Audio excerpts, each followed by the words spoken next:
In Venom Wars, AIM lab somewhere in New York City, we see these two scientists experimenting with some mice as they have a little bit of the symbiote strain.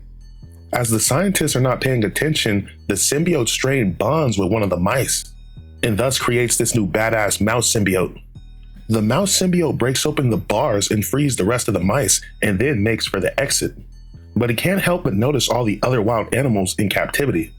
Now, I'm not sure if it freed the animals or simply ate the animals. Nevertheless, the symbiote gained its freedom.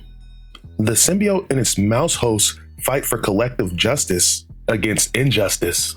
But unfortunately, he doesn't seem to be a good candidate for leader, as the hive mind doesn't think he'd be able to stand against the spiders for too long.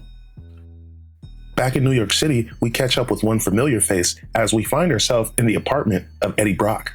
His symbiote reminisces on how Eddie was once upon a time the king, as he connected all symbiotes across the universe, guided them, and protected them. But unfortunately, he had to give up that power as he still has obligations here on Earth in this timeline. As Venom and Eddie sit in their apartment having a conversation, they hear some commotion on comms as Hobgoblin is attacking the city.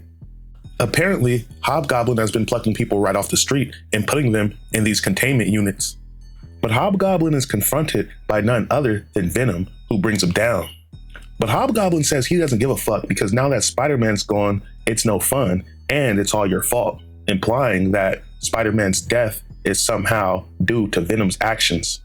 But Venom can't allow himself to be distracted by Goblin because there's still innocent people that need to be saved. Venom saves the people in the containment units and stops the units from dropping from the sky, and then he proceeds to slap the fuck out of Goblin for putting them in danger in the first place. The hive mind states that this Venom is like a lot of the others across the multiverse, but the burden of responsibility that he carries makes him truly unique. The sympathies that this symbiote has for a spider is concerning. Nevertheless, attempting to follow in that spider's path has shaped Venom into a formidable force.